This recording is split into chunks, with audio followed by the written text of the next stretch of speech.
Pod Chef. Pod Chef. You're listening to Pod Chef. When I say pod, y'all say chef. Pod Chef.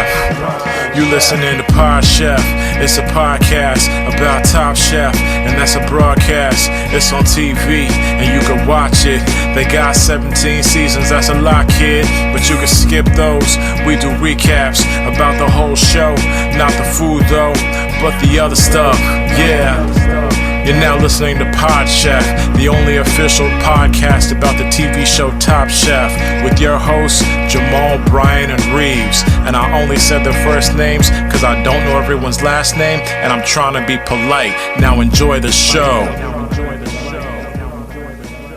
Welcome to Pod Chef, the official Top Chef podcast. I'm your host, Jamal. With me is Reeves. Say what's up. What's up, everyone? What a day. Exciting episode. Third mic is also here. Brian, say hello. Hello, I'm here. I'm wearing yellow. It's a really nice day. This is a big deal. This episode's a very big deal for a lot of the people who've been reviewing the podcast as of late and saying it's the worst and not the official Top Chef podcast. Boy, you're going to be eating your words today. And for the people who often, skip forward from our comedy bits and just go right to the Pod Chef recap, you're gonna feel dumb if you skip this time. You're gonna want to actually sit here and listen to the opening segment because it's pretty interesting. Wouldn't you say so, Reeves? Yeah, we have a lot of listeners that hate the stuff we do at the top. They say it's not funny, not related to Top Chef. Well, now you have to listen because this is the interesting part. Yeah.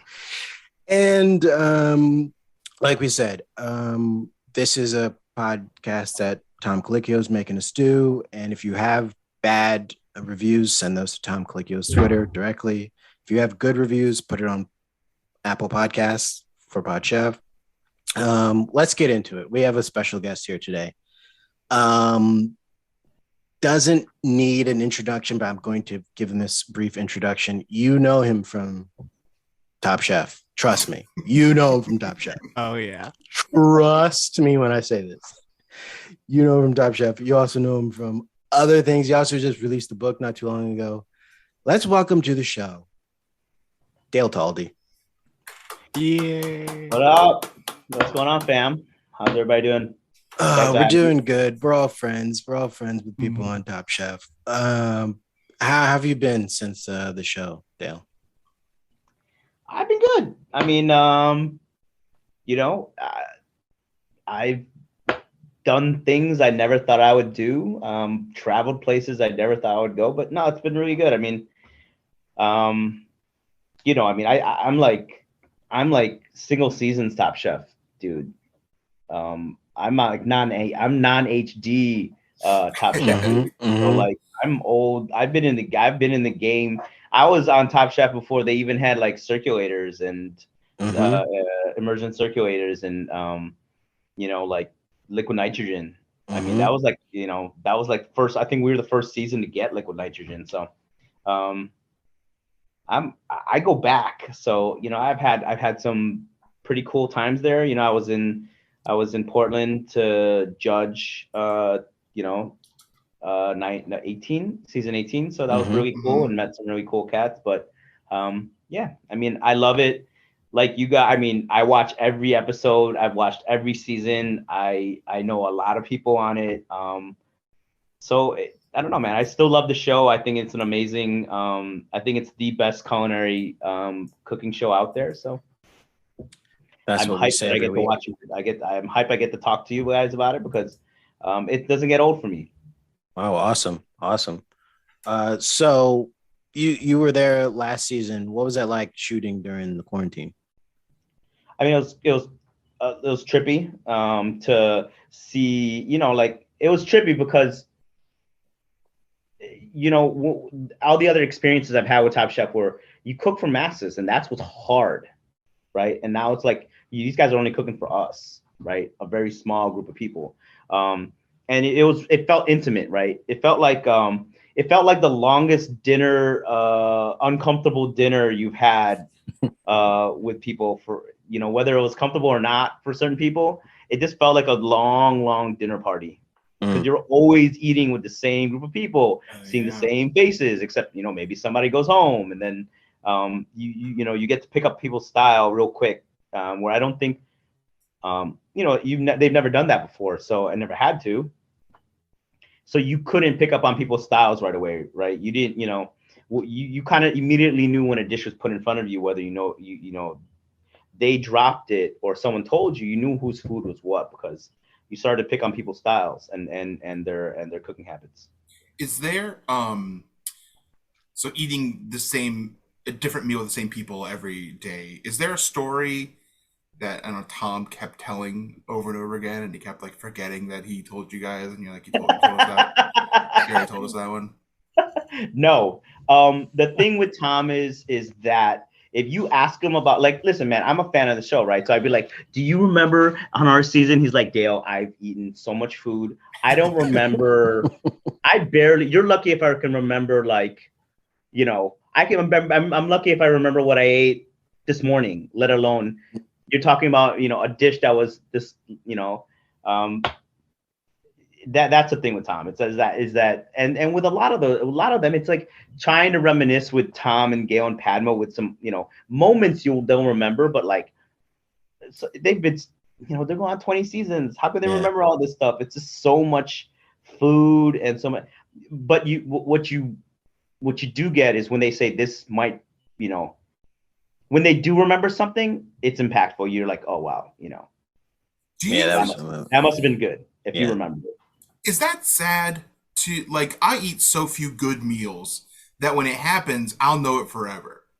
And if these guys are eating good meals every day, they're just like, this is just another good meal. No, I mean, sad. You got to rejoice in the way these guys are balling out. Think about that. Think about how good they're eating that, like, some of these things don't even move the needle. Yeah. Yeah. Like, that's how ill their diets are. Like, they're eating this is the crazy part about, like, last season we couldn't eat out, right? Last season we couldn't eat out. We couldn't be going to everyone's restaurant. So a lot of them catered food to us, right? But like in Houston, think about how many that everyone knows they're in town. Like, you start to hear murmurings. Oh, Tom and Padma, you start to see them around town, right? And then all of a sudden it's like people are reaching out on their Insta, eat here, come and eat here. Yeah. The hole in the walls, the barbecue joints that's personal to this person, the Indian restaurant that's theirs, right? The Thai restaurant, the Laotian restaurant, all these little they're getting all these recommendations, and it's not from like, their Twitter fans, right? It's like from like, yo, this dude got a Michelin star, so he knows what's up. So he's telling them what to eat. So like, they're getting so many.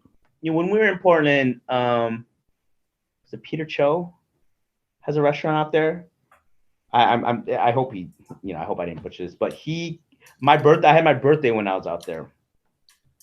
There must have been 45 dishes on a table in this hotel that he got. He had so much food, he had to go ask the hotel to get the luggage dolly. Wow. And they double stacked it with the boxes they had and dropped it. And he was like, listen, he couldn't break that like quarantine, but he was like, hey, this is, these are hand pulled noodles. This is my whole Korean fried chicken with ramen spice. Wow. That happens to them on the reg. You know what I mean? We were there to see it for one season. This happens to them every single season, everywhere they go, every single time. So, okay. So based on that, is that one of the reasons why, because the dishes they're eating are so high level, is that why everyone gets punished and almost sent home immediately if they just cook them chicken? Yeah. why you pulling chicken breast? Yeah. Except for Buddha. Yeah. But that's the thing that happened. He crushed it. But he just didn't cook a piece of chicken or fry a piece of chicken. That's true. The only way people get away with chicken is if it's fried. Okay. Only way, right? Because even like, I made a curry, it's chicken thighs. It's like, yo, man, I had this for family meal for like 25 years of my life in restaurants. Like, it's literally every family meal. So everyone's hating on it. But when it's fried chicken, you're like, oh, I can get down with that. Except when Buddha did that thing that was like, when he made that, and not to detract, but like when he made that dish this season, that's a warning. That was like shots fired. That was like, people, if you were cooking next to him and you saw him pull that off, you're like, damn. That was straight out of Core. That's what I felt. That was straight out of Core with Claire Smith. Yeah, I thought he was going home. I didn't know he worked there. And when I found out he worked there, I was like, that's where he got his chops. It's probably elsewhere, but like you look at that his food is very representative of the kind of stuff she does. And it's pretty baller. Yeah. Right?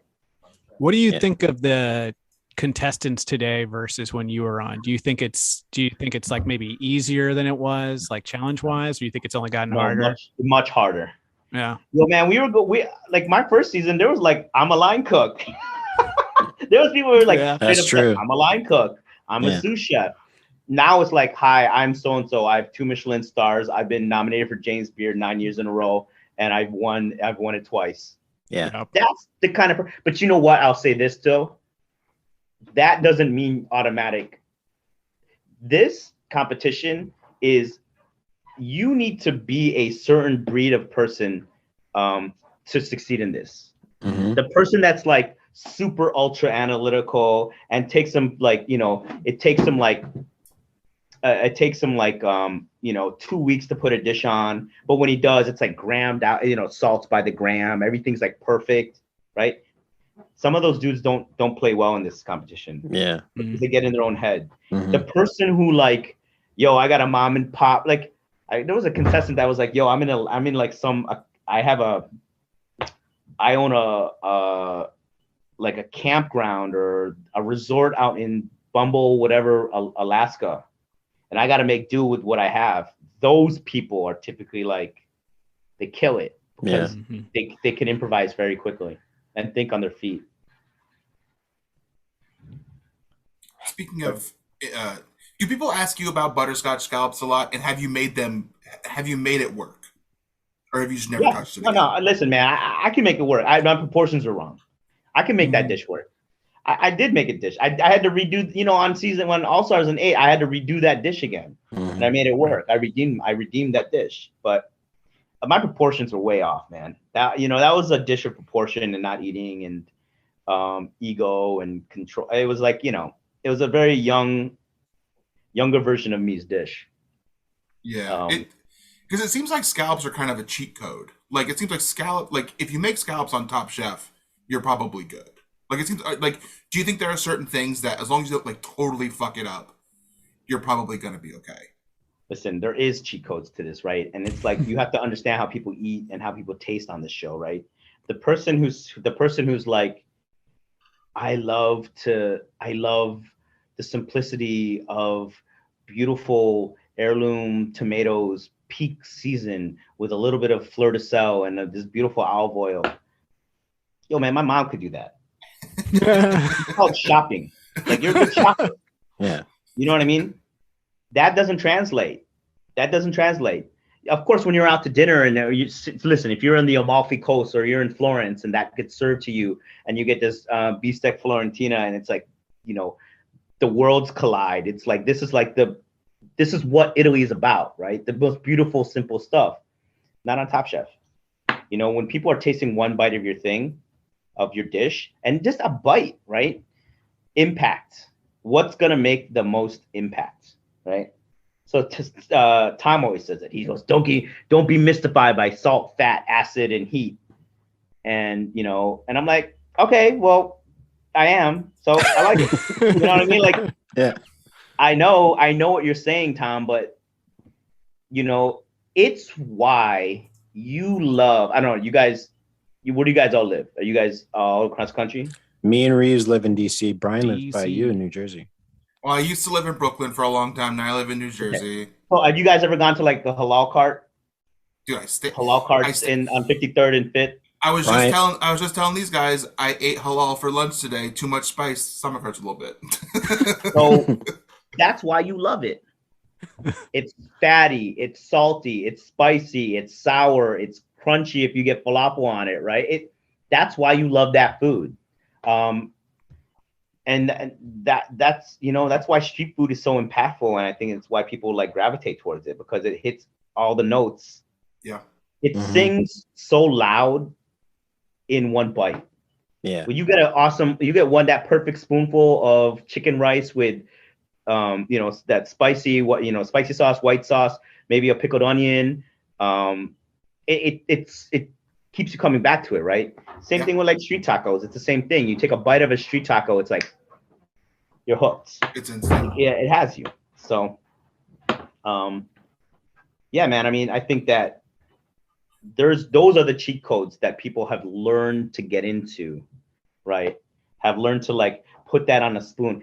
When I was on like Angelo Sosa, I love the guy. He knew that from the jump. He would plate things on a spoon, because also how you consume what it is you're making affects the dish, right? Mm-hmm. So it's like you make a beautiful dish and they didn't get some of that garnish or they didn't get some of the sauce because of the way you plated it, you failed. Yeah. But in a quick fire, if you're just taking one bite of something and you put something on a spoon, it ensures they get everything that you want in one bite. So that's smart. Those are the kind of the cheat codes that we've learned through the years of this show. Speaking of cheat codes, changing the subject slightly. Back in October of 2018, you got to give the commencement speech at the Culinary Institute of America, the other CIA. Yeah. What is something you know now that you wish young Dale knew in 1998? Could be anything. In the question that Jamal wrote down, it says in the cooking industry, but this seems open ended. So it's open ended. I'm opening it up. Anything that happened. Yeah.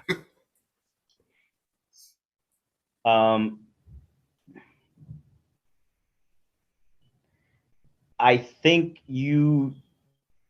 choosing a mentor is very important, and choosing who you look to model your career after is very important.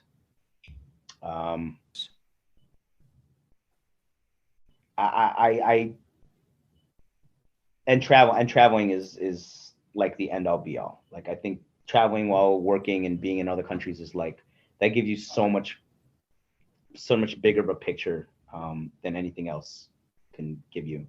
But in choosing a mentor, I mean, when you're in culinary school, it's like they pound this idea in your head of who these leaders are in our industry are.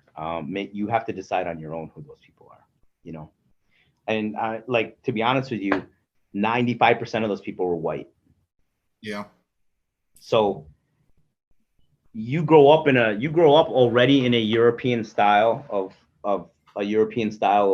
cooking, this brigade system. And I think it takes some strength and some like individualism to like look past that and say, okay, well, Leah Chase has been cooking for 90 something years. She might not have run a brigade in her kitchen, but her fried chicken is dope, and her restaurant makes money. It's been open for however long. Mm-hmm. It's looking at those others. It's not always fine dining. It's not always this crispy white brigade apron. It's those people who are impactful. And I think that was something that, when I graduated, I was like 19. So I kind of didn't, I wasn't in it as long to make those decisions or to know better. So do you think Top Chef because they present guests as like, this is a person you should like model your food after, like Repair or like Bourdain when he was there.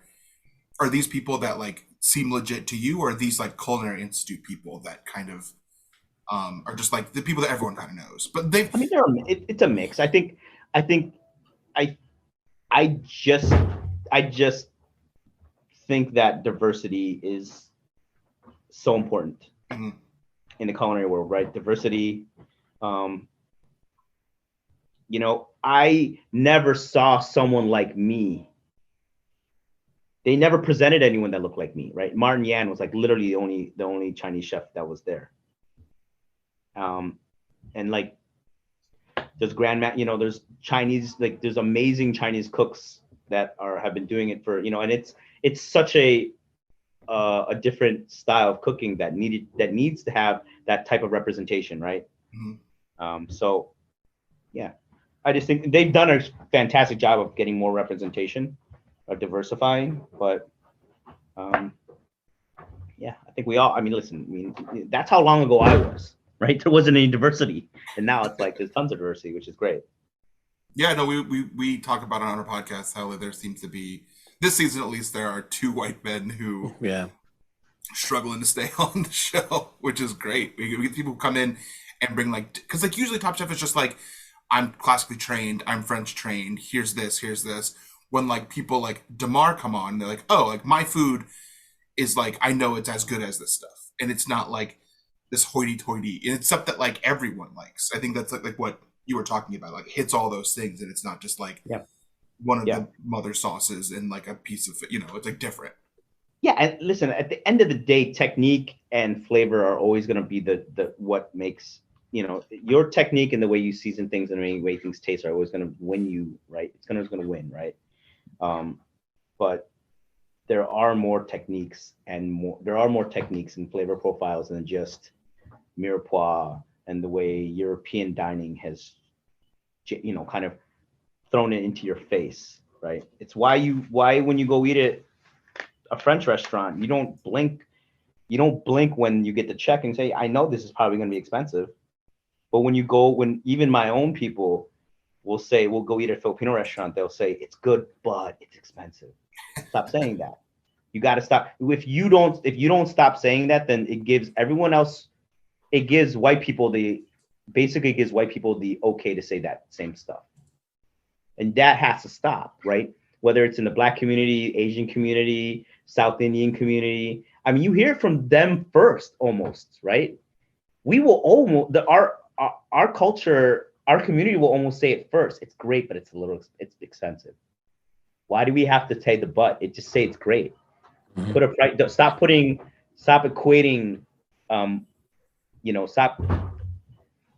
Stop expecting lesser of our food. Yeah. Even though it tastes fantastic, you love it. Yeah. A fried chicken can be $42. It can be. So you get fried chicken is $42, but if you go to a French restaurant, you get like poulet whatever that's been roasted and they put like a their natural jus on it. All of a sudden $42 doesn't mean anything. Yeah. But that fried chicken has done you brined it, you've sourced it out, you've broken it down, you've brined it, you've marinated it, you found a way to fry chicken and keep it super hot and crispy. It's almost harder to do than that other stuff. Yeah. But why is that lesser than? And it's luxury food. It's like no one goes to a Lamborghini shop and complains about the price of the Lamborghini. They either pay the price or they don't. Yeah. So it's like if you want that in your food, just pay the price. Lamborghini. Is that your car reference? Lamborghini? Lambo. I'm sorry, Ferrari. I'm sorry. What do you want? I don't know. Just Aston Martin. Jamal had a big poster of a Lamborghini up in his dorm room. I took it down right before this. Well, it was the red one. Neon green. It was neon green. Yeah, and it had the woman in the bikini on it, right? The same neon green bikini. It's a match, yeah. Mm-hmm. Just dreaming one day. I like Jamal, that. You will get that Lambo. I promise you. I like that. Want to go back to Reeves, do you have Jamal? a question? Yeah. I was just gonna say we really like your show, The Top Recipe on Bravo TV. I was curious do they send you what the recipe is, or do you just watch and you figure it out, or do you like text Damar and you're like, hey, how did you do that? It's all three of those things. So they sent me the recipe. They said, how could you make this easier?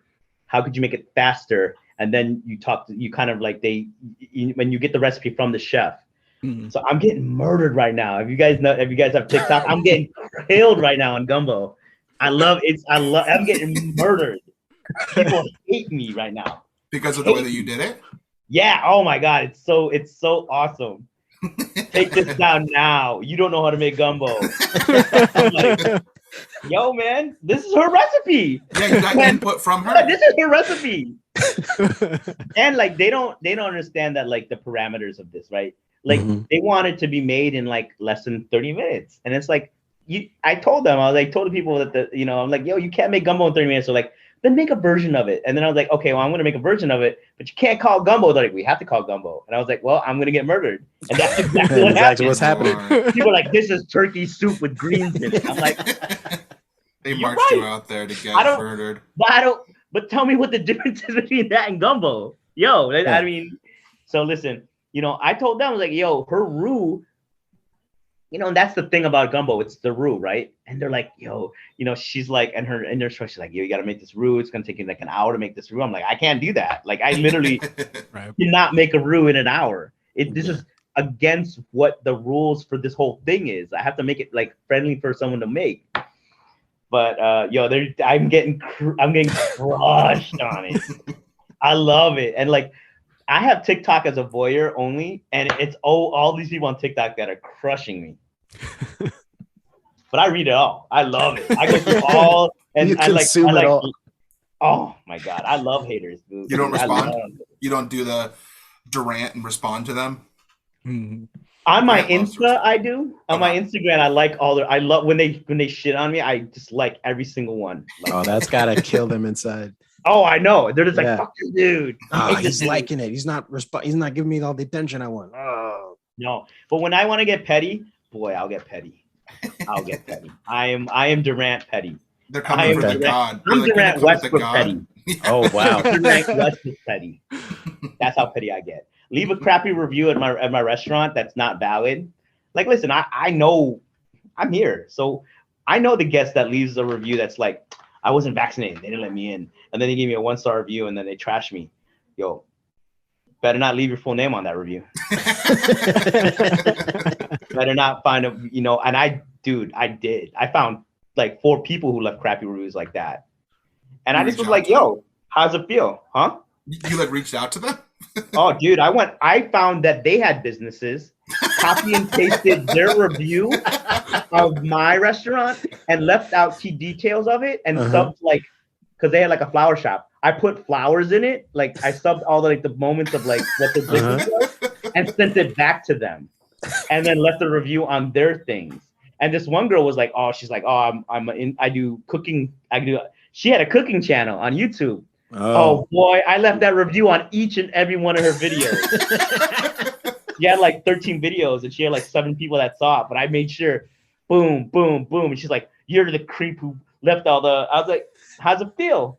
Yeah. So she has 7 viewers and you still were like, I'm going to destroy. Oh, she I'm going to tear you up. And good. spent like 30 minutes or an hour. My wife's like, what are you doing? She's like, you're not doing something good. She's like, you're doing something bad. I'm like, I am. I was like, kick the hornet's king of nest. petty though. Well, since you check names and you know names, I will apologize now. I have rescheduled my reservation at Goose Feather several times, and I keep meaning to go, but like I really want to go, but life keeps happening. Man, please hit me up. Now you guys know. Hit me up. I don't. Life happens, man. I know it does. Life happens. So if I come to Goose Feather, will you walk out and talk to me like I'm like you're like the chef's talking to me? And it's like, oh, I got this for you. This is special for you, and I'll feel like the biggest baller of the entire world. You get a tour of the space. Oh shit! Taking pictures. Man, I need to come now. The secret rooftop. We'll have a drink up there. Oh shit! All right, I'm coming. Wow. That's okay. No, let me know. That's the thing that people don't know is that like if you want to reach out to me on Insta and say I'm coming in, I always find that person and say what's up. I send them a drink. I start them out with the champagne. I give them a tour of the space. You know what I mean? Like, and if they can't get a reservation, I try to make it happen through Insta because to me, it's like this is the way to. This is the plug. You know what I mean? Like this is the plug now. Like if someone actually is like, oh, I didn't want to bother you. Like that's what Instagram's for. Like this is what this medium is for. Is to reach out to people and be like, this is a way for you to reach out to people you don't know. I think that's how I found out how to contact you. That's how I do it, man. I mean, I don't hold it sacred. I try and respond to as many people if it's a valid thing, when it's like a Russian bot, hi. That's sexy. Oh, I keep falling for those. Yeah, you Jamal, you have several wives at this point, right? And they're all Russian bots. Some would say 2 is too many. But you four were is you're like Pokemon collecting them. Yeah, I got to catch them all. Yeah, there's different kinds of Russian bots that you just want to test them all out. Yeah. Every time I go to the bank to get a new loan, they say you've got a lot of debt. I'm like, I'm in love. Lives, guy. I'm in love. Okay, Yeah. you get it. I'm in love. Check out this Instagram. Yeah, we're stoked. My wife is a vegetarian, so we're super stoked on the vegetarian don noodles. Like really stoked. Dude, on we that. killed it. I love the idea of making delicious food that is vegetarian and vegan. All right, dude, we're gonna roll up there deep. White Kia Soul, pull up. Yo, I'm here, man. I love it. Can I ask a question now? I've asked a bunch of questions. This is a question that I wrote down though. I bought your cookbook, and I'm not really into cooking. I try to be into cooking. It takes too long. And is there anything from your book that you think I should start with? Like, where should I start? I think you start with the chicken McNuggets. Yeah. Our version of a chicken nuggets. All right. Because there's also there's like a sub cheat code paragraph that says, make the sauces and just buy Popeyes chicken tenders because they're dope. And I mean, that's my the way I think is like cooking, like you said, man, cooking's hard enough for people who don't do it on a reg. That like there has to be ways to kind of cheat around this. And like I'm about shortcuts. Yeah. Cooking in real life in my restaurants, that's the one thing, why I always say what makes a good cook and a bad cook is the good cook won't take shortcuts, whether it's in a professional setting or at home. But at home, it's like, it's okay. It's like, listen, I don't want to use another pot. I don't want to have to clean another this. It's like, take a shortcut if you can. And my book is full of those shortcuts. I'll have to do more. So far, I've just went through it and looked at all the cool pictures. Full of cool pictures. Huge endorsement here on cool pictures. Thank you very much. Love the like Brooklyn Stoop pictures with like the ladies. Great. Fantastic. Thank you. Am I saying this right? Is Miss Masoni still open? No. I had a as partnerships go, I had a restaurant. I was in a restaurant group with two other guys, and at the end of the day, we didn't see eye to eye, and we went our separate ways. We dissolved the restaurants, and I kept them moving, and I'm doing Goose Feather now, and I'm opening. I have a project opening in LaGuardia at the end of the year. Oh, wow. Nice. Okay. Yeah. LaGuardia's looking nice. They put a lot of work into it. Yeah, the new head house is looking great. So that's where my project's going to be, and we're excited to kind of get into. We're excited that LaGuardia is not going to look like, rolling into, like this is my thing. I used to fly out of the terminal where like literally the only coffee you can get was out of Annie's Pretzels. So like we've all been there like 5 o'clock in the morning, rush to the airport, and then you're like, oh, I need a cup of coffee, and like legit, you're getting at a pretzel, and you're like, hey, do you guys have almond or soy? And she's like, excuse me. I'm like, never. So like we got sweet mustard. Do you want that in your coffee? We have cinnamon sugar we dust these pretzels with. I'll give it a shot. Fuck it. Then you get that coffee and you run on the plane where everyone's smoking. Yeah. You got to go onto the tarmac, walk up. That's kind of that's what LaGuardia was for a little while. I'm glad I'm in Newark now. Newark's a pretty decent airport. It's not fancy, but it's okay. Gets the job done. Here's a question. Do you know about the Top Chef movie that's in the works? Me? Yeah. Do you know about it? Not. I'm interested in hearing it. Well, since you say that, one is it like Top Chef After Dark? There are some dark subject matter. Yeah, there's some dark stuff in it. But this is a Top Chef movie that we are somewhat comedy related performers, and we have a Top Chef draft pages of the movie that's in the works from some of our friends. Would you like to hear? Tom wrote this. Tom wrote it. It's inspired by Tom. Yeah. During our last rewatch season, Tom was sending us script pages because we had something to do. So he was sending us script pages of this Top Chef movie he wants to get done, and we read them, and some of them are pretty good. Mm-hmm. So the question is a little confusing. The pages weren't, sequential. They didn't make sense, but they really didn't. There are thousands of pages too. Inspired. Yeah. It's massive. Really his all of his mind thinkings in one movie. Is it like the Manifest in 7? Basically. Basically. And like this movie is one part, but he's like, you can watch it in 7 parts. Yeah. So the real question is, Adam Reeves, I don't know if you still have the copy. Do you want to hear the opening of the movie? Yes. Oh, for sure. Of course. How could I not? I'm so intrigued now. Nice. Yeah. Okay. Great. Reeves, do you have it? I do have the pages. Again, Tom sent them to me directly. He was doing that to me all last season. So yeah, let's just get into it. This is the opening scene of the Top Chef movie. So, Top Chef, the Colicchio cut by Tom Colicchio. We fade up on a dingy small apartment in Los Angeles. Tom, parenthetical, our hero, wakes up in a haze on the floor, a bottle of Jack in one hand and a spatula in the other.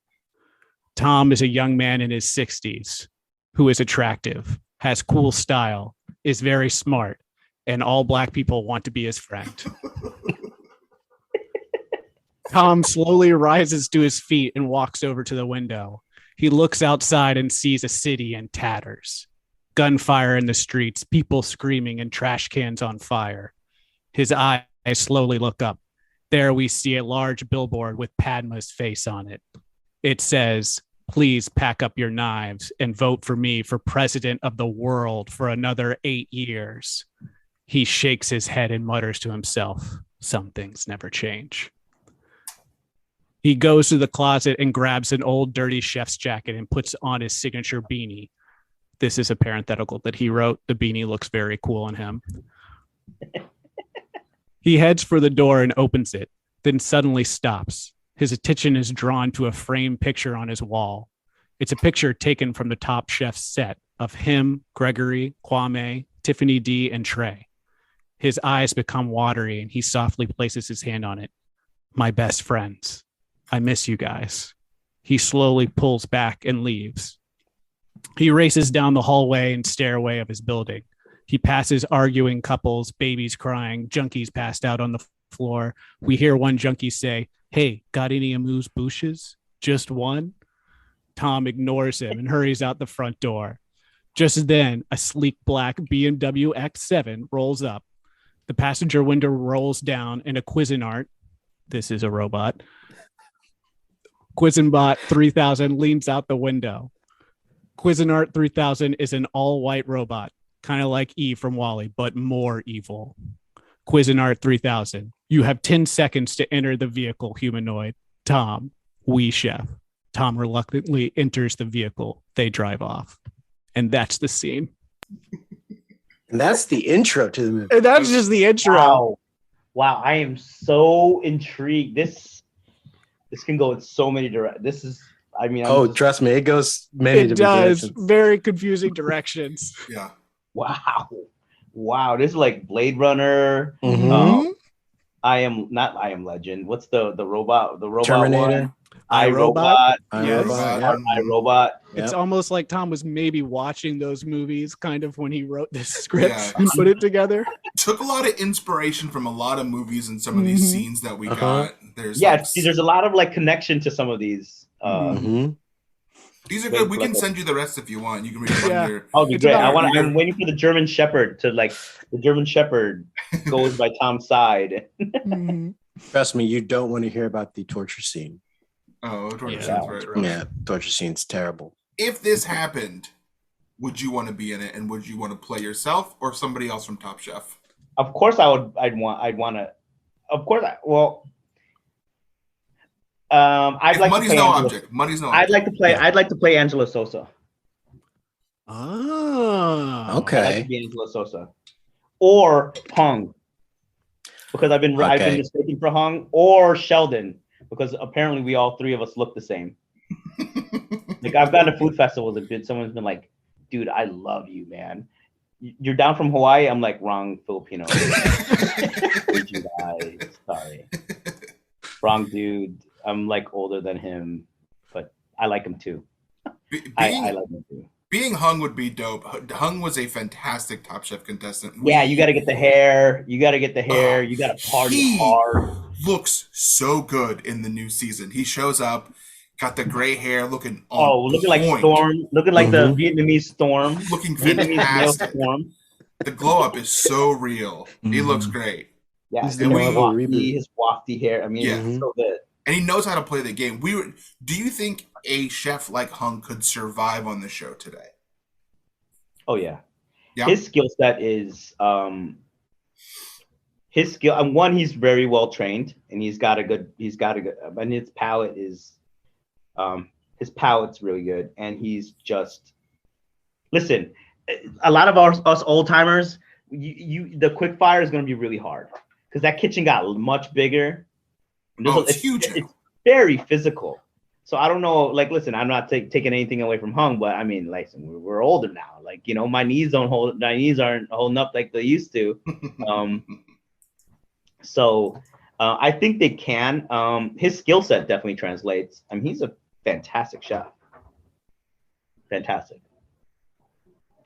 I was thinking like along the lines of like, because everyone is kind of so nice now, there seems to be a push, and I think it's just in general there's a pushback against kind of grumpy chefs. Well, listen, man. My season, I realized, on season 4, I realized that you know what you don't get when you're the asshole chef. You don't get all those opportunities like everybody else who was the nice chef. Mm. You don't get like you don't get to do the you don't get the ad dollars like those other guys. So that's true. You got to be nice, and everyone knows that. But it's why be so cliche? Yeah, you could be catty behind the scenes, but when the camera's off. But yeah, and trust me, people don't. There's some people don't like each other, and people don't. They don't love everybody. So it's really telling. Just start looking at who people follow. That's the easiest way. The easiest way on a season, if they don't like somebody, they don't follow them. Straight up, they don't. And even cross seasons, that's the way to see if people don't like each other. If you're not following somebody, then chances are they don't get along for some reason or another. You know what I mean? Okay. It's not because they don't like know each other. It's probably because like they run into that person and the chemistry's not there. They don't jive with that person. So probably left some bad reviews. There you go. Listen, man, we're big personalities. We are big personalities, and big personalities.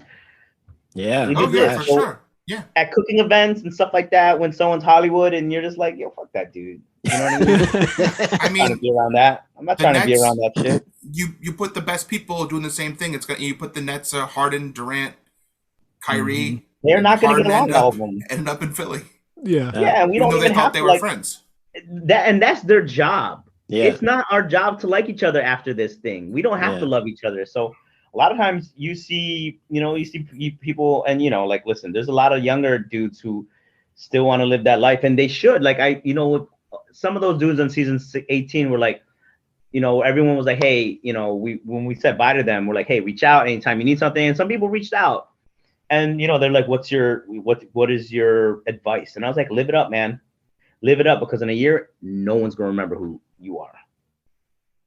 So take advantage of this from a monetary standpoint and just having fun. Like, just be out there, go to all the events, do all those things, because you never know when it's gonna end. Be a nice person, but like, live it up, man. Live it up. You went from literally you walking down the street to now people recognizing who you are, and it's fun. So don't shy away from that. Embrace it. Have fun. But just control yourself. Yeah. Well, don't get too Hollywood. So we're all improvisers here. And look, one time I was eating a cupcake in DC and someone walked up to me and they were like, hey, were you in that musical improv show I saw last night? And I was like, yeah. And I never forgot that. And that's nothing. That happened one time. And I am the biggest star in my head because of it. And my wife hates it. But like, I can only imagine what it's like to be seen all the time. It'd be great. All the time. And it's like, listen, is it on Bravo? So am I big? Am I the most popular Gaysian that Top Chef has ever had? I don't know, but I was, on the blogs. They're like, they're like, Dale's the best Gaysian that has been on the show, and I was like, hey, I love that. So you do have a certain demographic, right? It's broadened now, but before it was like, you got a lot of older women, and the gay community loved them some Dale. So feisty little guy. All right, we're coming to the end. Do we have any other questions? We got to make sure that we do our segments. Yeah. Yeah, I was going to do the last segment that we do with that. all of our guests, especially we did this with Harold when he was on the show. Oh, yeah. Our best friend, Harold Dieterle. This is a segment called Add Foam, Debone, or Send Home. You can do this before Chef I Prepared for You? Do you want to do Chefs I Prepared first? Yeah, let's do that first. Okay, well, let's do Chefs I Prepared for You. This is a segment Brian wants to show off. Yeah, this is a segment we do every week where we talk about what we had for dinner last night and only last night, and we present it as if we're presenting it to the judges on Top Chef. So, Chefs I Prepared for You. Pan-seared chicken. This is a Sauteed standard. sweet potatoes and roasted broccoli with garlic. We got to get a count. We got to get a count. So Dale, Jamal has done this, I think, every day for, the past 2 years? Yeah. It's pretty incredible, the consistency of it. What did you spice the chicken with this time? Nothing? Blackened seasoning. Oh, okay. What's blackened seasoning? Man, this is like painful for Dale to hear. Listen, man, that would kill on Chopped. That's like that on another network. They're just singing the praises. Yeah. Let me put on like a sweater and a hoodie and a blazer and be Jeffrey Zakarian. Dishes that just very well seasoned and cooked properly. It was perfect accompaniment to the chicken. Like, yo, man, I like this segment, man. This is really telling because you can see there's some I got some fat kid tendencies. So. Okay, good. Okay, well then, you'll love mine. I'm consistent with mine. Reeves, do you want to go next? Sure. Chefs, I prepared for you a sheep pan sausage with peppers and tomatoes and asparagus. Very simple. Just some olive oil, salt, pepper. Put asparagus it in the broiler. That was on the thing? The asparagus? I threw that in because we had it left over. Okay. And I wanted to throw a little bit of asparagus, a little green in there. But that was pretty much it. Please don't. You can't say that was a leftover. It was just. You gotta say it was. It was fresh. It was intentional. You have to say, I love the almost bitter quality that this and green, freshness that this asparagus brings to the dish. Mm-hmm. I knew that it was missing something, so that's why I put the asparagus. Boom. Boom. Dynamite. Can I mention I had cod fillet for lunch today and roasted asparagus? Cod fillet. See, here's the thing. I always talk about what I have for dinner, but I do have different stuff for lunch. And those are the rules, Jamal. You made this segment. All right. I'll go, and everyone's going to feel better. Chefs, last night I procured for you. Here we go. Pizza from Brick and Dough. Yep. It's a place in Montclair, New Jersey. Love Montclair, New Jersey. If you're ever there. My wife picked it up. I was very busy yesterday. I didn't have time to cook and stuff like that. She picked up 2 pies. They're like the brick oven pies. They're like burnt on the outside. People like that. One was a vodka pie. It's like with like cream in the sauce. The other was just marinara, no cheese on it at all. It was gross. Where's the cheese at? Why is that an option? Why is that on the menu? You're giving too much information. That you obviously are going home now. Yeah. Oh yeah. No. Padma, You're Dale, shitting on your own thing before you can get there. Dale just asked me if I meant to do a pizza with no cheese, and I said no. I wanted cheese on it, so I'm going home. Yeah, exactly. You're like, did you mean for no cheese to be in here? And you're like, yes, no. I was sitting on my cutting board and I forgot to put it on, and now there's no cheese. So you'll get this. I'll pretend to eat the pizza slice with no cheese on it and be like. And just go to the next person. That's quick fire talk. That's when you know you're screwed. Yeah. That's one of the Padma tells. Hey, while we're talking about pizza, do you think Detroit style pizza is having a moment? Oh, I think it's my favorite right now. Yeah.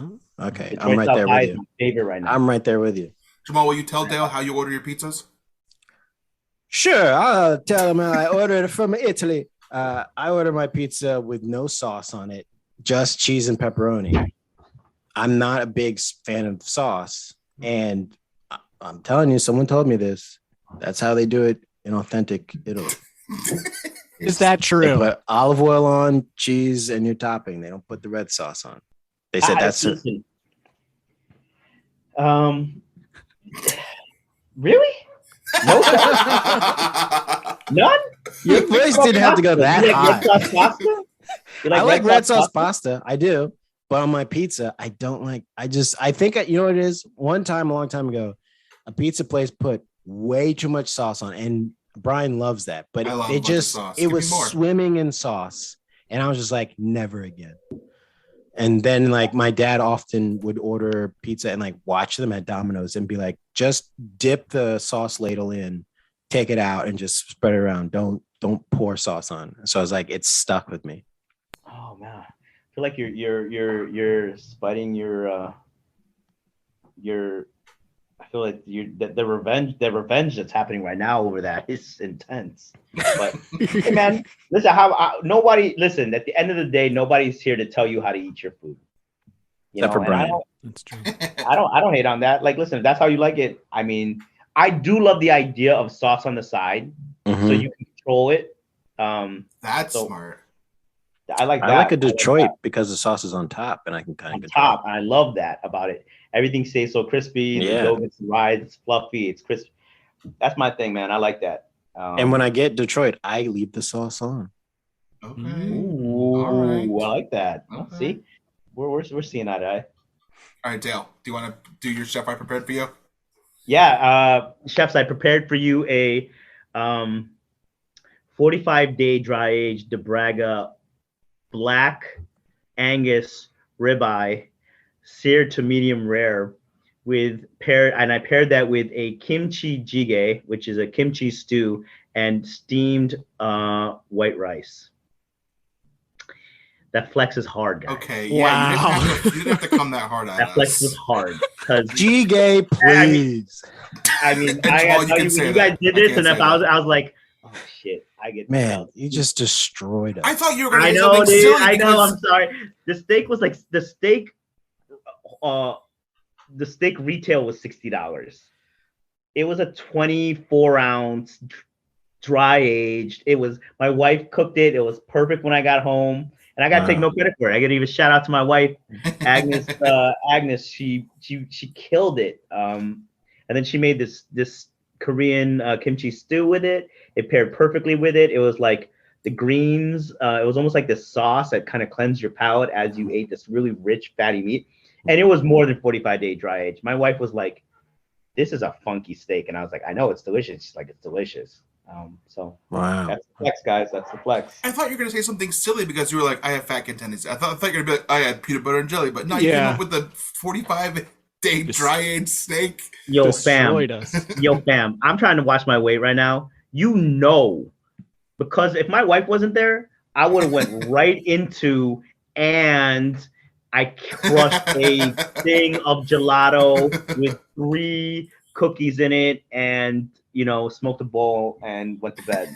And then kept going. That's what yeah. I mean, seriously, the tendencies are real. So, all right. We haven't done this before. We haven't done this before, but you just won that segment. We're now going to give out winners for the segments. You just won the segment.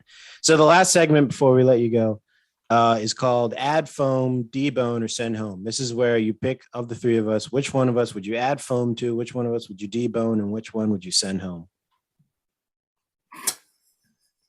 We haven't done this in so long. I know. Who would I add foam to? I would add foam to Reeves. Yes. Okay. I would debone Brian. Appreciate it. And Jamal, I guess that leaves you with I mean, listen. As much as Brian lost the pizza, and lost the chicken breast, man. You can't stop. I mean, fuck, dude. I gotta step it up. Was it breast? Yeah, it was chicken breast. Oh my god! Was it even like thighs? No, not this week. Oh my not this god! Week. Wow. You know that sounds like a meal that I legit would just make and puree and give it to my 5-month-old. Straight up, I was like, that sounds like a Gerber baby down the jar, like blackened chicken breast, sweet potatoes, sweet. Oh yeah, I'll give that to my kid who has only gums. Jamal's meal has 3 ingredients. Boy. All right, you're winning again. All right, Dale, thank you so much for coming on the podcast. This was a blast. Do you want Happy to you had plug the time anything? to do this. Yeah, do you have plug anything Yeah. you want to talk about? Plug. Goose Feather, I'm gonna come there and hang out. Yeah, man, come to Goose Feather, dude. All you guys, please, if you're ever in town, we're in Terrytown, Westchester, and Goose Feather. We're gonna be opening a bar, a little outdoor bar soon. Right in front of the lawn here, in front of the restaurant. We're doing something cool in LaGuardia, and yeah, that's it, man. Hope to see you guys come in the restaurant. Hit me up when you guys do. Hell But yeah. this was fun. Absolutely. This is great, guys. You guys got something here. This is fun. This is Okay. Oh, Thank Clip that. you. Clip No. that. Yeah. Will you please tell the people that leave reviews that say things like, honestly, the worst Top Chef podcast? Will you tell them to not say that anymore to Well, us? you guys have to know. You guys have to embrace that. We People do. will, like, We do. Oh, we yeah, have. when it's the worst, then you're just like, okay, now I gotta hear it. Our slogan is, we're a very good podcast. We're a very bad Top Chef podcast. Yeah, we do the best we can with the Top Chef stuff, but we are the least I like qualified that. probably to Yeah. do it. You Yeah. were referencing, like, I asked you a question about your scallops, and you were like, I already did make it work in an episode of Top Chef. And I was like, Yeah, I don't like- fucking know. I've seen all of them. Oh, yeah. I don't retain anything. It just goes out of my fucking head. Yep. Marijuana is a very powerful drug. Oh, man, you're telling me. But this is great, guys. No, really fun. Really fun. Oh, yeah. Right. Thanks so much for coming on. Really, Thanks for coming on. really appreciate it. Appreciate it, guys. Cheers, man. Thanks for making it happen again. Sorry Yes, sir. for the first time I totally sketched out. All No good. problem. We No talked worries. about it. No so it's all reflection good. on the podcast. I just lost track of time. All right. Thanks, man. Thank you so much. Yeah, Good thank guys. you. Be good, man. Later. Take care. Yeah. All right, welcome back. What an interview that was. If you've skipped to this part, you've actually missed the interview with Dale, and it was not a bit. It was an actual interview. So shame on you, and go back and listen to it, and you're going to be pleasantly surprised. Dale was great. Thanks for coming on. But we're here to do the duty of talking about Top Chef Season 19, Episode 9, Pod Chef Season 6, Episode 9, Freedman's Town. Can I just really quick? Mhm. How about that Dale Talde, huh? He was what a treat. Yeah. What He an was. absolute pleasure Yeah. to have on the show. He's a real sweetheart. He was very nice to us, very Very funny. candid, and very Yeah. real. It was Very him. I know it sounds like we're being sarcastic about it. Go back. Just skip back. You just hit that Yeah, little back literally. thing Yeah. a couple Yeah. of 30 seconds. You'll hear Yeah. it's him. It's He's Yeah. not him. lying. It's actually him. It's really him, and Mhm. and it's us. And it's Mhm. us. It's really And- us. And it's more proof that this is the official Top Chef podcast. Yeah. If it Yes. wasn't, why is Dale on the podcast? Yeah. Why did Harold come on? Why did Dale come on? Why did Carla's assistant tell me that she's too busy, but she'd like to come on? Why did Dale like the Top Chef movie idea so much? Because it's Tom's idea, and Yeah. he wants to get it done because it's gonna get made. Yes. So Make it Hollywood. So, honestly, the worst Top Chef podcast? I don't think so. Honestly, Yeah. the official Top Chef podcast. Mhm. So, guess what? We're in Houston still. Yeah, we're in Houston still, Mhm. but they really did make them break up into colors and use the colors as the vegetables that they could use that were in the little box. So, wait, was that intentional? Because the episode as a whole was kind of focused on people of color. Ugh, yeah. And I can do that and it's not racist. Mhm. This one, they had to make vegetables Mm-hmm. and by color only. Yeah, they all had to be monochromatic. That's the word you're looking for. Yes. And I was going to say it. I knew that that was the word. Mm-hmm. Not too many interesting things happened here. There was a point where Luke, the only white man left, slapped Buddha in the face. Maybe in a rage. I don't know. He knew what was coming. He knew what day was around Yeah. the corner, even though that, yeah. And then at another point, Luke tried to get into the pizza oven thing, and Buddha said, "Get your stupid ass out of here." Yeah. Yeah, you don't belong here. That's what Buddha said. You don't belong here, boy. Why did they show that part? Because Luke's going home. That's why. Yeah. They had to paint him bad. Luke is excited about this challenge for whatever reason. I don't know. I guess he's like enjoys cooking with vegetables or whatever. He gets purple? He does get purple, and he makes purple cauliflower. He won't stop making cauliflower. And look, this is going to be my running theme throughout this episode that we do. I think that Luke fleeced Top Chef. I think he's got I know nothing of Luke. Mm-hmm. I think he's a rich boy whose parents got him into a good position at a good restaurant. He's done nothing else. And he goes to Top Chef and he's not that good. And all they talk about is how like he has what he learned from this place and nothing else. I think he fleeced a Top Chef. I think he's very one-dimensional, but that gets called out in this episode. Yeah, Tom calls it out. Yeah. I think his issue is kind of what Tom says. He just spent most of his time at one restaurant, which is a really great restaurant, and he just hasn't expanded his culinary, palate and like things that he can cook. And there's also, our friend Dale talked about this in our interview. There's some people that are just like are good cooks, but they just aren't built for Top Chef. Yeah, and I think he might be one of those people. I think he's definitely one of those people who's not built for Top Chef. Not built for this life. You're not about this life. Name something positive you did in the last 9 weeks. I mean, even Padma called it out. Like she was like, "Thank you for." She's like, "Thank you for joining us." Yeah. She was like, "Did you enjoy this? I can tell." Yeah, you did good for once. Yeah, I can finally tell you're actually having a spark of fun. Like this is a review that I would expect from me. Because I did get it once at work after I was teaching. Someone's like, "Oh, you are much more fun than you were when you were teaching. I thought you had not a funny bone in your body." And I was like, "Well, it wasn't supposed to be hilarious. I was teaching." Mm-hmm. You shouldn't have to prove this to anybody, but like, just show her the report that your doctor has that proves that more than 50% of your body is funny bone. Mm-hmm. The rest are regular bone. Mm-hmm. I get that thing too. It's a lot of times after people would see me in improv shows, they were like, "I didn't know you were funny because you weren't funny in that show, but talking to you now, you're funny, very funny. You're a very funny guy." And I'm like, "Yeah, I know. I'm doing work in the improv show. It's not always funny. Sometimes I have to do work." So you guys didn't like the doctor thing that Jamal's got actual funny bones in his body? You guys didn't like that? Just moved on right from it. Yeah. Okay. Let's listen to the clip. Okay. I also want to give an honorable mention. Luke, welcome to the party, man. I'm so glad I got to taste this dish from you. I want to see more of this food in your elimination challenges. Absolutely. Welcome to the party. You've been so fucking bad up until this point, and who knew you can actually cook? Wow. I didn't know you were a chef.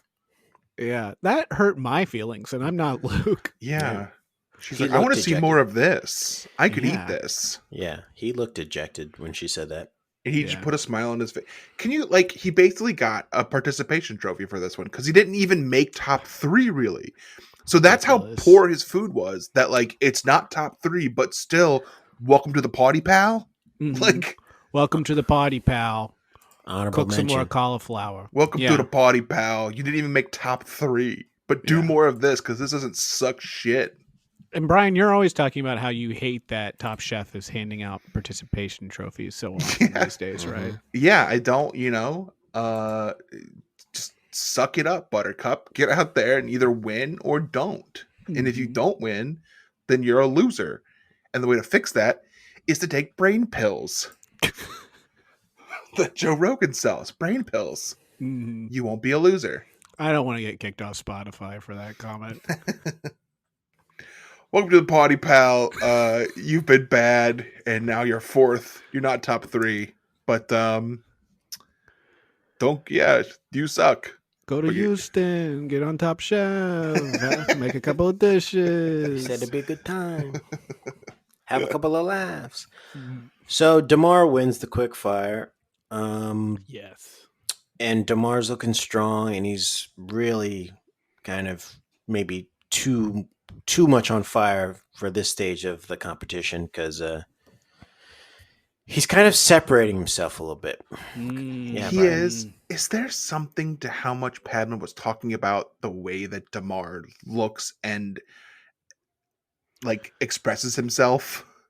She does seem to have a problem with like him not emoting to her standards. He seems perfectly normal. I don't think know. Padma hangs out with very many black men.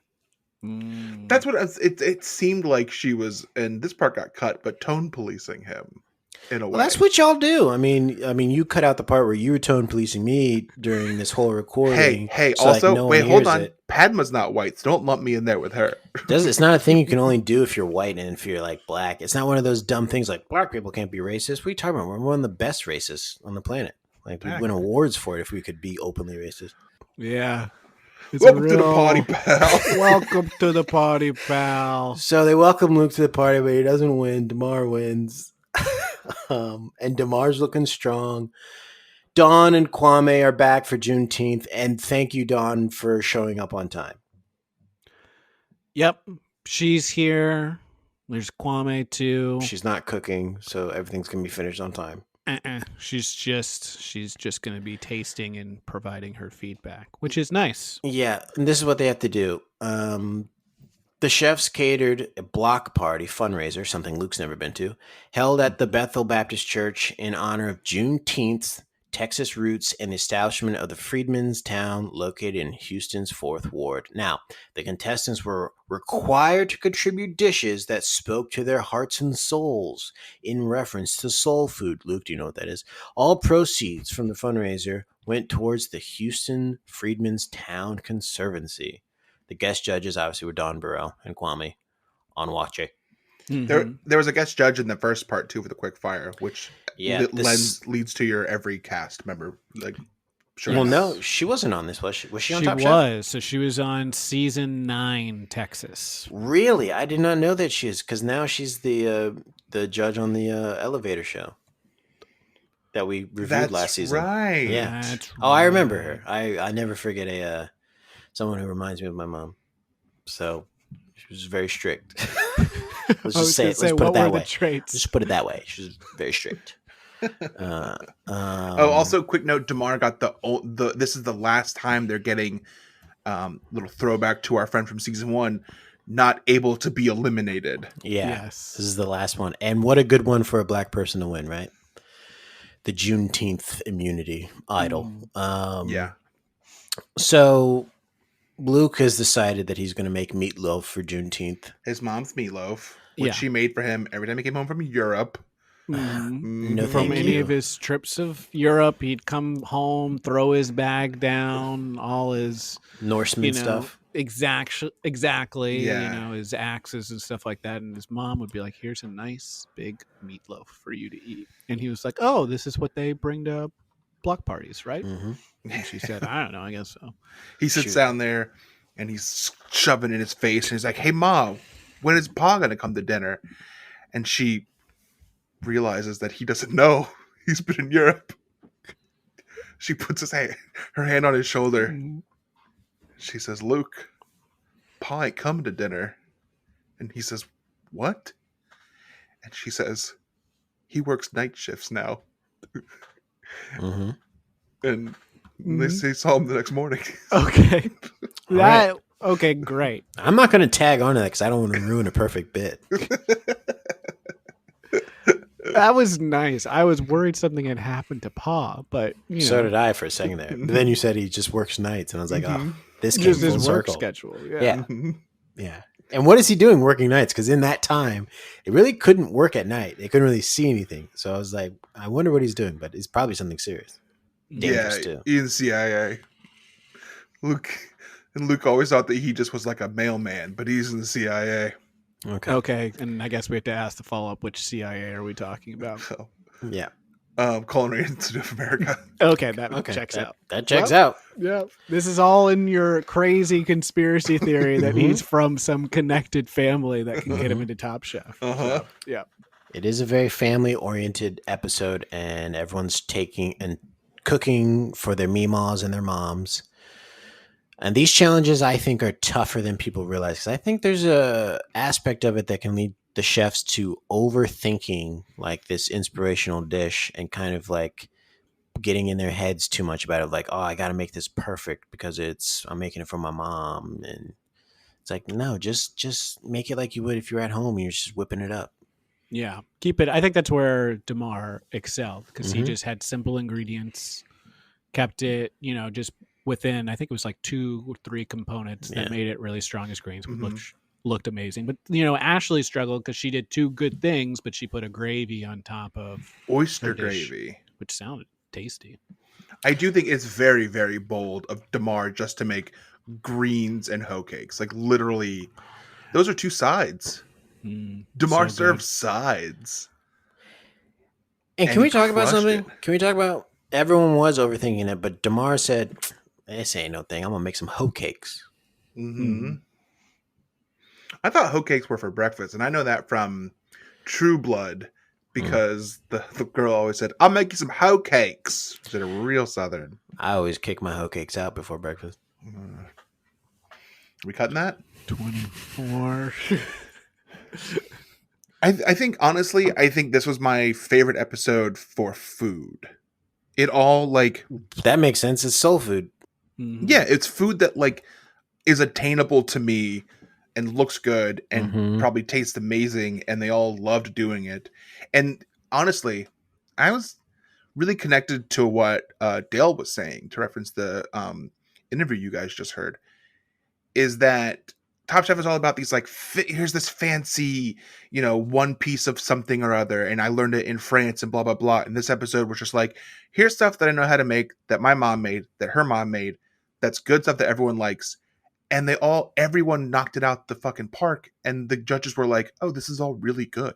Yeah, so maybe this is better than fucking raw gooey duck sliced super thin over top of a mango ceviche. Yeah, maybe my Gerber-like taste palette and meals are actually pretty good, and that's why I have them every day almost. Do you ever think about that? What did you think about all the audiences that might like the food? Babies love my shit, okay? Yeah, I'm number 1 in babies. Last in the hearts of parents. They're going goo goo gaga for this shit. Yeah. So think about that before you judge me and say that I eat baby food. Okay, just top of your head, which of these meals was the one you would have, if you showed up there and then you get one of these booths, where are you going? Damar. Well, as soon as I see hoe cakes. Hoe cakes. It's the greens for me. I'm a big greens fan. I love greens too, but out of everything else that was there, you'd go green. Like, not knowing what it tastes like, just going by, like, what's on the sign alone. Yeah, because I'd be like, oh, collard greens, that's going to stick in my mouth. That taste is going to linger. Again, and it's got the ham hocks juice in it. Oh, that would be first. Yeah, for me too. Yeah, I think maybe Evelyn would also draw me. Also, I'm there for Juneteenth. I mean, I'm pretty sure collard greens is the closest to Juneteenth that you're going to taste. Like, the original taste of Juneteenth was collard greens and ham hocks and hoe cakes. Also, can we talk about the guy from the TV show Insecure is there? And in the most recent season, he does leave LA and goes to Houston, I think, for a bit. And now we know what he was doing. He was filming this. Oh, man. And is there gonna be an overlap between Top Chef and Insecure? Yeah, where same Tom universe has sex with her or something. The extended Top Chef universe. Yeah. Tom shows up in what he was wearing tonight, which we can only describe as like Cuban Nights, or like, I thought it was Ocean's 11. I was thinking Miami featured character in Raiders of the Lost Ark. Yeah. Like some Nazi from Raiders. You know what he's really dressed as? He's dressed as the guy who owns the original Jurassic Park. Yeah. It looks like he's going to take his hat off and be like, we spared no expense. He looks like he's going to take his hat off and like fan himself with it for sure. Well, so Oh, Lordy, it is a hot one out here. Oh, my. Oh, well, we got them cooking up for Juneteenth now, don't we? My name's Colonel Sanders. I did reach out about this because I was like, what is going on with Tom's? We could have just asked him. Why didn't we just ask him? Reeves did. Thank you. Yeah, we normally, we haven't been doing that a lot lately. And so I reached out to him, and he was saying He's that busy. he got a stylist. Oh. But he only got a stylist after the Jurassic World episode. And so it was someone who was a costume designer on Jurassic World. Okay. Makes sense. Became his stylist. Makes Yeah. sense. So that's why. Yeah. So I guess in the next episode, he's like dressed up like a velociraptor of some kind. Keep an eye out for it, folks. Yeah. Speaking of Tom, let's do his small talk clip of the week, which I'm now expanding to the episode itself because sometimes there's doozies here. So let's listen to the small talk clip of the week. Cheers to the rebirth. The word's out. There's good stuff here. Yeah. That's what what are I you hear. making? I am making collard greens with hoe cakes. There's some smoked ham hocks in the collard greens. And then I have a little pepper vinegar to drizzle over the top. When I think about soul, I think about ancestry. And I thought about everything that my grandmother and, you know, the people that came before her had to do to get me to this point. So I just get really proud when I think about where I come from. In Southern cuisine, when the greens hit the cornbread, it is a match made in heaven. Oh, thank your ancestors for me, because that's really good. Cannot believe they kept that in. I cannot believe they kept that in. Thank you.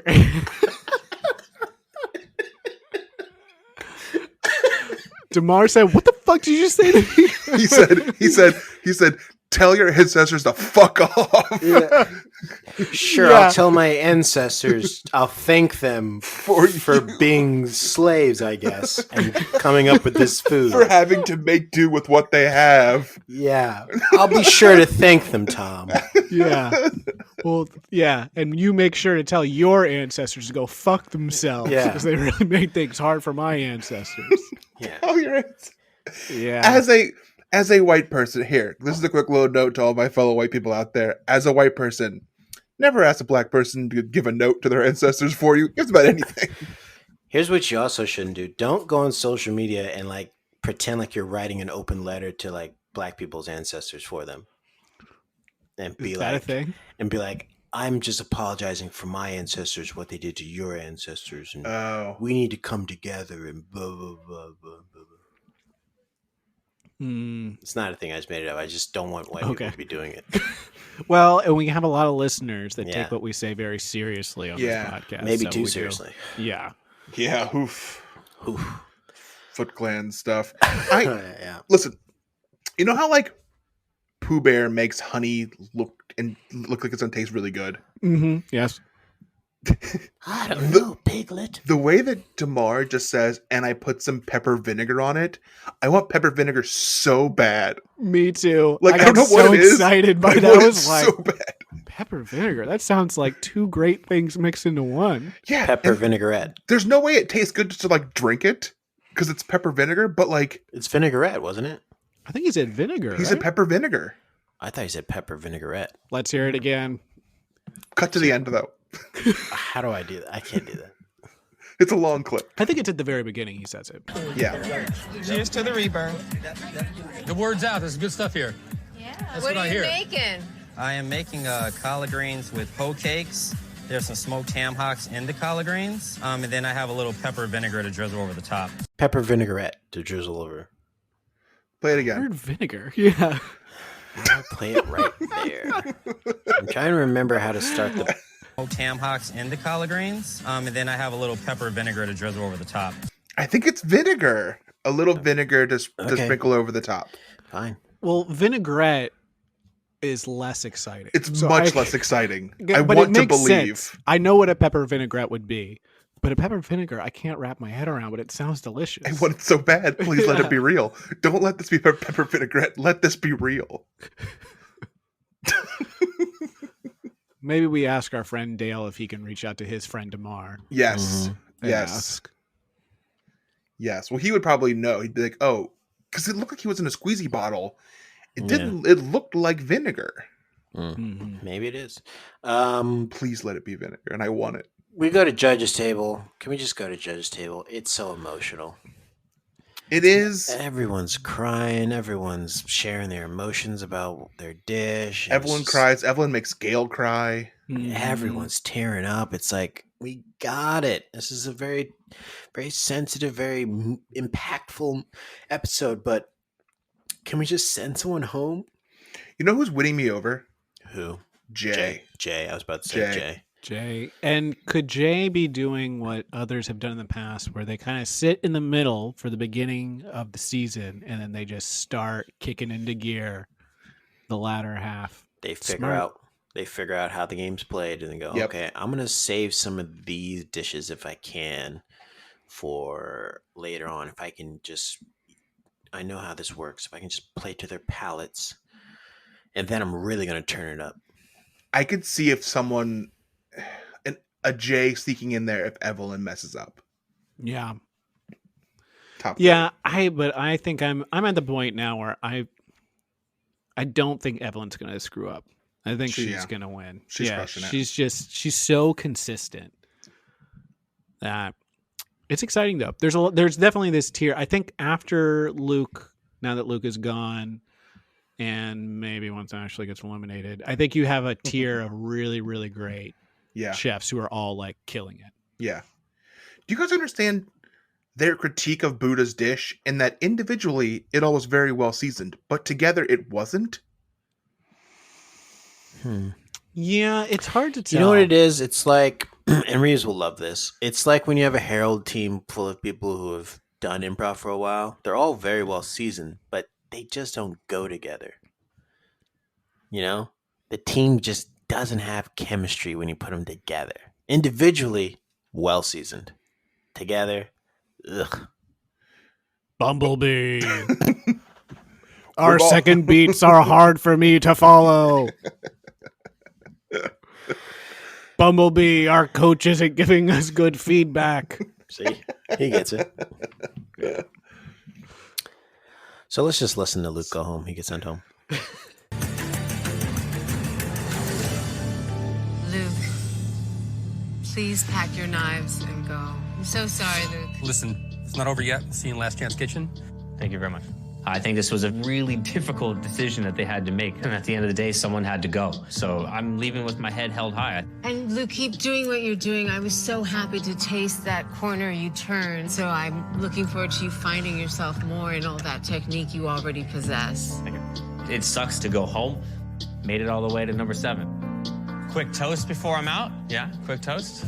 I don't know if anybody's ready to leave. I'm just happy to have swam in the same pool as everybody. This is an absolute amazing bunch of people. I'm just honored to be in this group. Fell in love with cooking because there was always an opportunity to learn. Yeah, so he's gone and he goes to face off against Sarah, who now owns Last Chance Kitchen, and he loses, so he's fully out. And finally, someone else is out. That's not on my team. Luke. When is Sarah going to get a shot to come back into the show, man?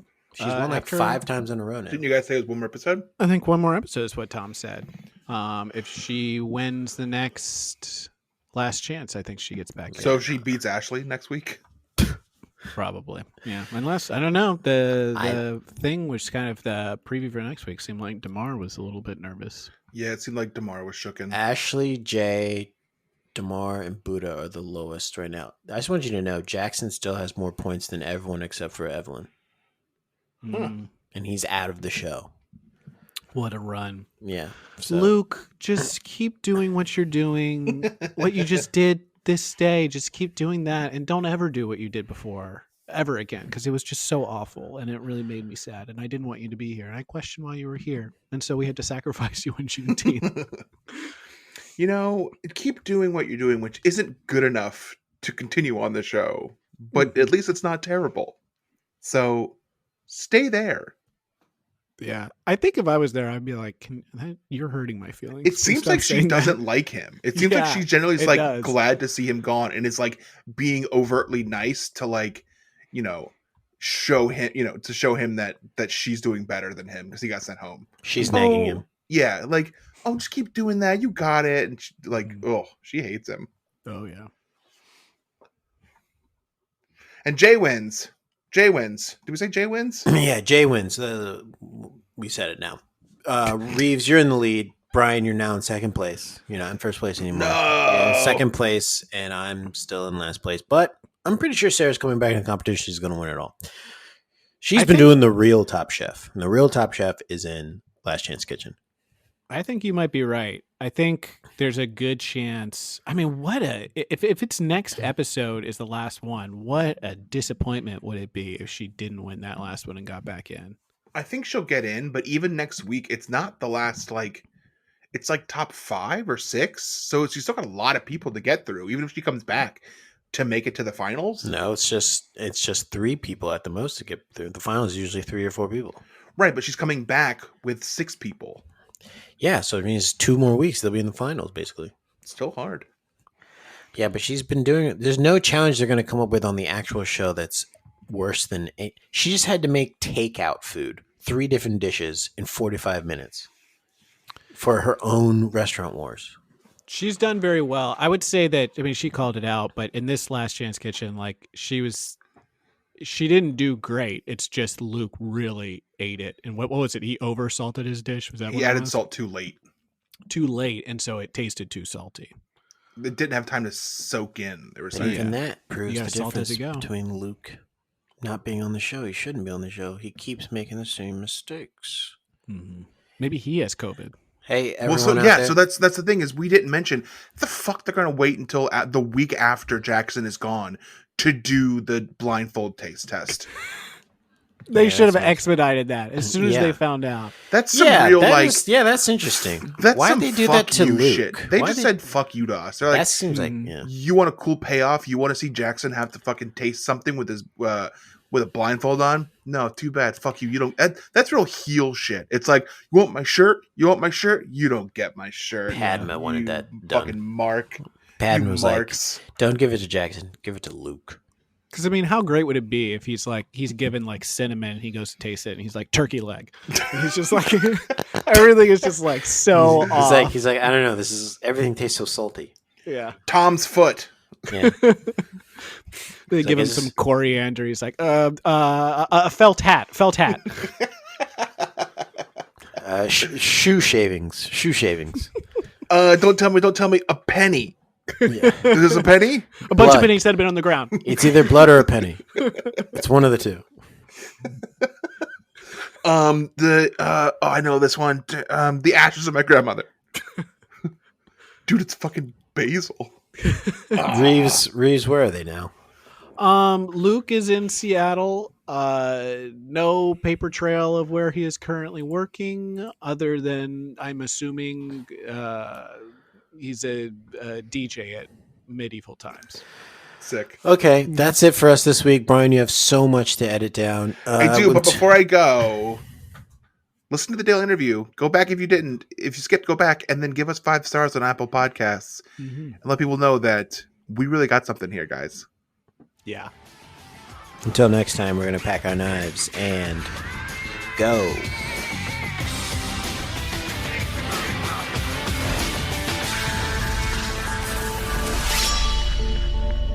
But this was fun. Absolutely. This is great, guys. You guys got something here. This is fun.